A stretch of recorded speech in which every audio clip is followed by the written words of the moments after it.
Саламатсыздар ма, құрметті оқушылар.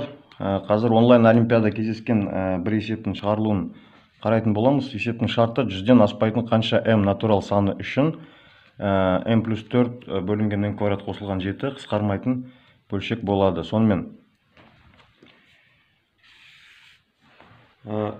бөлшек қысқармайды, яғни a бөлінген b бөлшегі қысқартылмайтын бөлшек болып табылады, егер a және b сандары өзара жай болса, яғни олардың ең үлкен ортақ бөлгіші бірге тең болса.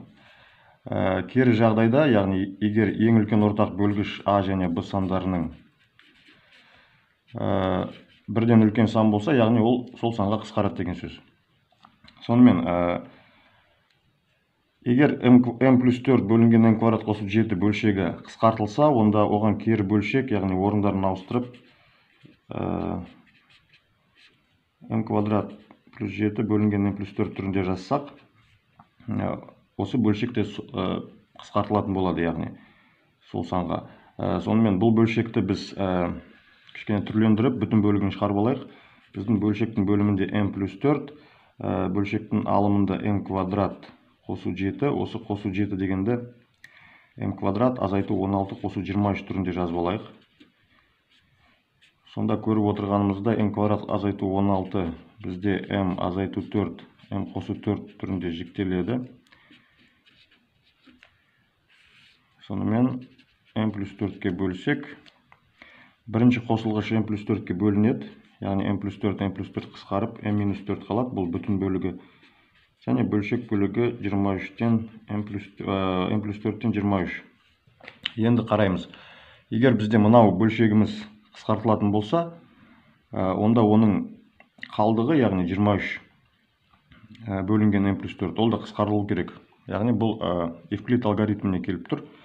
Сонымен m плюс 4-тен 23 саны қысқару үшін, онда m плюс 4-тің сәйкесінше мүмкін мәндері қандай болады? Яғни m плюс 4 23-ке тең болуы мүмкін.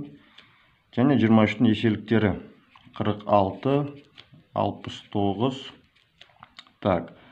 және 92. Осындай үш мәнді қабылдай алады. Енді осы мәндерді жеке-жеке қарастырып, m-нің мәндерін сәйкесінше табайық. Яғни m плюс 4 23-ке тең болса, m тең 19, m плюс 4 46-ға тең болса, m тең 43, және m плюс 4 69-ға тең болса, m тең 65, m плюс 4 92-ке тең болса, m тең 88. Яғни 100-ден кіші осындай 4 мәні бар. Сонда есептің жауабы бізде 96. Яғни 100 санның m-нен 100-ден кіші 100 сан болса, соның 4 мәнінде бөлшек қысқарылады, яғни 96 мәнінде бөлшек қысқарылмайды. Есептің жауабы, шешу жолы сізге түсінікті болса, лайк басып каналыма жазылыңыздар. Барлығыңызға рахмет.